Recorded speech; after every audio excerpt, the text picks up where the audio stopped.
bàbá Mudiru sọ àwọn nǹkan kan síta tí àwọn èèyàn expect láti gbọ́ lẹ́nu bàbá Mufti àwọn èsì tí bàbá Mufti fọ̀ ń jọ́ náà mo rò pé òun ló fa tọ́rọ̀ yẹn ò fi tán ni àbí bóyá àwọn delegate tó ń lọ bá bàbá Mudiru lẹ́kọ̀ọ́ tí Mudiru sọ fún wọn pé ṣé ẹ lè sòdodo ọ̀rọ̀ tẹ́ fẹ́ dá sí ṣé ẹ lè sòdodo ẹ má sọ pé ẹ méjì ń jà èmi ni mo mi lẹ́sẹ̀ bàbá Mudiru sọ̀rọ̀ ẹ̀rín pa mí gbà tí mo wò pé tó ń bá fẹ́ parí ìjà wọn wà ní èmi lẹ́sẹ̀ èmi ni mo ṣẹ̀ ọ́ lágbájá dákun fèrèjì mi èmi ni mo ṣẹ̀ ọ́ làkàṣègbè jẹ́ àròjọ ká mọ òótọ́ pé ta ló jẹ̀bi nítorí ṣe yí ọ̀dà tó bá dijọ́ mi mọ́ sí bẹ́ẹ̀ mọ́ mo rò pé ìbúrú ìgbésẹ̀ yẹn ló bí bàbá nù pé bóyá láti láti àyẹn ẹnìkan kan ò gbé ìgbésẹ̀ mọ́ ọ̀rọ̀ tá à ń sọ lórí atẹ́gùn yìí àṣekínní àfibò ibi tá a bá kù sí àfaramọ́ kásàtúnṣe ń bẹ àmọ́ níyàn tá à ń fi ń sọ ni pé ọ̀rọ̀ ìlú ni ọ̀rọ̀ tó kàn wá ni ọ̀rọ̀ inú ilé wa ni ọ̀rọ̀ àwọn àfáà wa ni ọ̀rọ̀ tó jẹ mẹ́sìn wa ni so mo rò pé gẹ́gẹ́ bí ìṣesí Mudiru tèmi mọ̀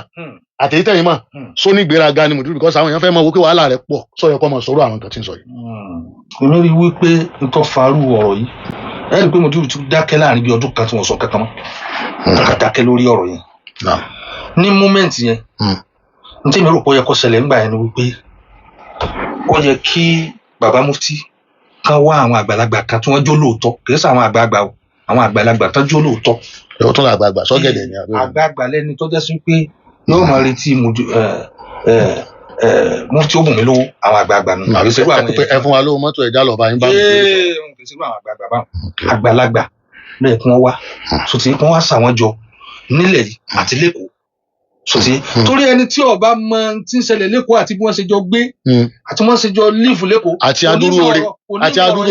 àti adúrú oore tí bàbá Mufti rí nínú ilé yẹn. bẹ́ẹ̀ ni yóò tún máa fi wọ́n ṣe kọ́ránà ara wọn yóò máa fi wọ́n kọ́ránà ara wọn yóò máa fi wọ́n ṣe kẹ́gbẹ́ ara wọn ọ̀rẹ́ àtọ̀rẹ́ ń jà bí àfáà ni àfáà ń jọ ń jà. pípé kọ̀sẹ́ni tọ́lọ́run ọ̀gbà fún àwọn méjèèjì. Ọlọ́run gbà fún Mufti débi tọ́lọ́run gbà fún wọn dé. àmọ́ àfáà yẹn làfọ̀ ìzá àfáàdàkà ìsánú bìfá ìdàtín olómìnira olómi lazim ṣùgbọ́n abadan oníbọ̀ ọba ṣe àǹfààní walau kana kalimatan kọ́dọ̀ pé àyà kan ìyẹn ká bá kọ́ ẹ àbí kò yé lazim ṣùkúrà wọ abadan mo sì rí lára Mufti tá a bá ní ṣe àbòsí pé Mufti ń try láti tún gbogbo kinní yẹn ṣe. ní ìṣẹ́jú méjì kí ló wá wà ń bẹ̀ kí lè rí ń bẹ̀. zulimu ni. zulimu ta ní ṣàbòsí ọ̀hún. a kò síbi tí ìjọba wà láyé Al-Qur'ani ní innamal mu'minuna ikhwatun fa aslihu bayna akhawaykum ó ní mùmíní ọmọ ìyá kan náà jọ ni wá ká wá ṣe àtúnṣe láàrin ara wa tá a bá rí i pé nǹkan bá kùdìẹ̀kùdìẹ̀ bá sọ ó tún sọ níbi kan ó ní in ta'ifatani minal mu'minina iqtatalu fa aslihu baynahuma ó ní wa in bagati ihdahuma 'ala al-ukhra faqatilu hatta tafiya ila amrillah. faqatilu allati tabghi lẹ́bí tẹ̀bùgí àtàtẹ̀fẹ́ àlá ẹni tó bá ṣe tí ọ̀dà ẹ bá wí kì í ṣe pé ká fọwọ́ ra lérí pé òun tó wáyé ká wá sọ àṣírí rẹ̀. kò sí àwọn olóòótọ́ tí wọ́n á dìde tó jẹ́ àgbàlagbà tí wọ́n ó sòótọ́ láàrin wọn ò dìde.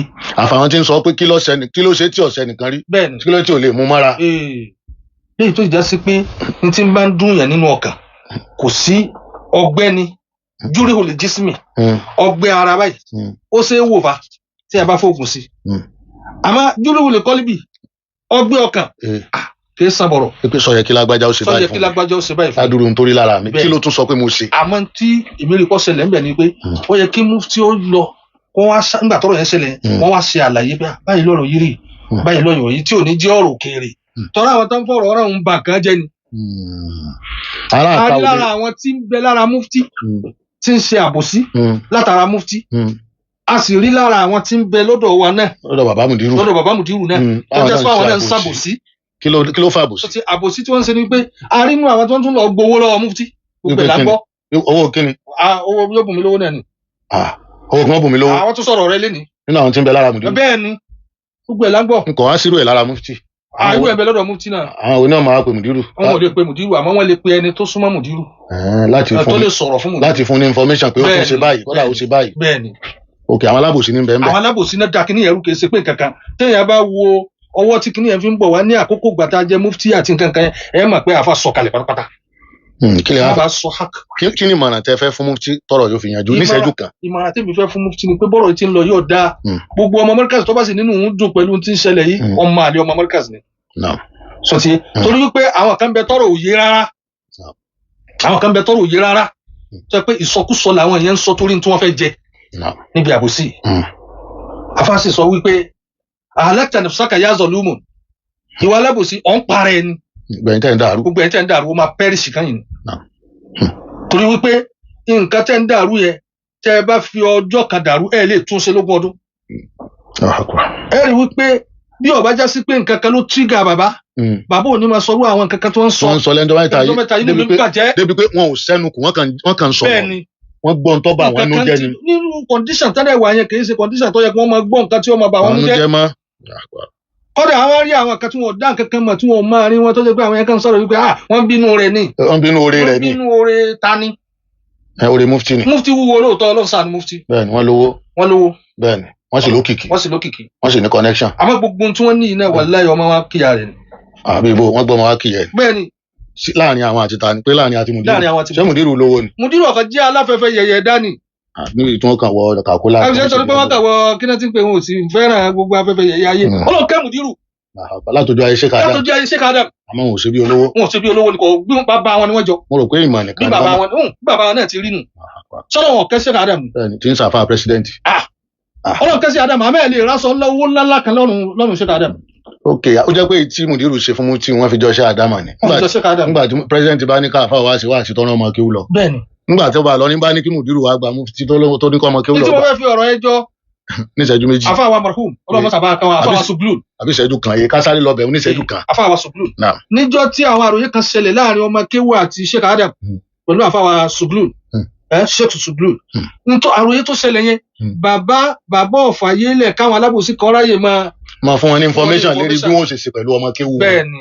so bẹ́ẹ̀ ẹ̀yin tẹ́ ń sọ ni pé ẹ tọrọ bẹ́ẹ̀ lọ́dọ̀ bàbá Mudiru náà. bẹ́ẹ̀ni. wọ́n máa fàyè lẹ̀ kẹ́nìkan kọ́kọ́ wọn ní tí wọ́n ó ṣe pẹ̀lú ọmọ kéwú.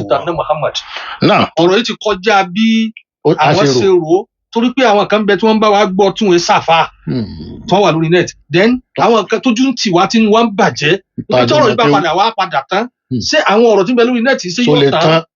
la fi bẹ Mudiru pé wọ́n fàyè lẹ̀ fàtúnṣe wọ́n sì gbégbèsè tí Sheikh Adam gbé pẹ̀lú bàbá Suglul torí bí ọtí bàbá Suglul dé tí wọ́n wá sọ̀rọ̀ bí bàbá Suglul ṣe ńláńlá tó ti di àfáà gbogbo ayé ó padà sọ̀rọ̀ ẹ̀ kalẹ̀ fún Sheikh Adam. níjọ́ tó wá dé tí wọ́n bá Sheikh Adam tó wá tọrọ àforíjì ní ẹ̀nà bàbá ní kí n tó bọ̀ sọ kankan kọ́kọ́ tà wá fún mọ́sálásí ilé méje náà gbogbo aláwa mẹ́ tá à ń bá wọn kà.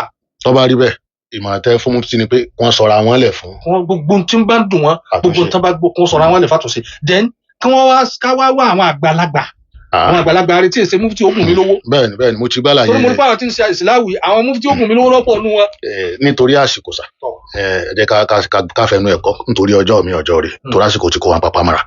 ìmọ̀ràn kíá tí bàbá wa Sheikh Abdulrasaq Melo in collaboration pẹ̀lú Arisalatu Muhammadiyya mẹ́sẹ̀jì wa lórúkọ àwọn ọ̀dọ́ Markaz Asili àti Markaz Fari gbogbo Marakisu káàkiri ayé ìmọ̀ràn mẹ́sẹ̀jì wa lórí wáàsí alálẹ́ ni pé kí bàbá Mudiru dákun wọ́n fàyè ilẹ̀ fàtúnṣe wọ́n gbèrú ìgbésẹ̀ tí Sheikh Adam gbé pẹ̀lú bàbá wa Suglul kí bàbá mufti náà wá dákun wọ́n sọ̀rọ̀ àwọn kalẹ̀ torí bọ́lá ń ṣe tó wọn tó bàbá Suglul náà tóbi ń jò ní torí pé wọ́n sọ̀rọ̀ àwọn kalẹ̀ fáfá wọn látúnṣe yẹn ó fi wọ́ọ̀kì kí gbogbo àwa tí a wá jẹ́ alábòsí àti mùnáfìkì tá à ń fọ̀tẹ̀ yìí jẹun ká sọ́ra ò torí àtibọ̀tán torí pé ibi tí azulimu maridudun ila manzola kò ní jù báyìí lọ lórí ètò wáàsí alálẹ́ lónìí ọmọ ya yín Abdulgani Arolan Babafila Albarubawi lórúkọ mi àtẹmí àti àlejò wa pàtàkì Sheikh Abdulrasaq Melo tọmọ kí ó lọ àṣùnà aláwọ làjọ ń dágbére lórí ètò yìí àní dágbére láyò títí ọjọ́ mi ọjọ́ rí.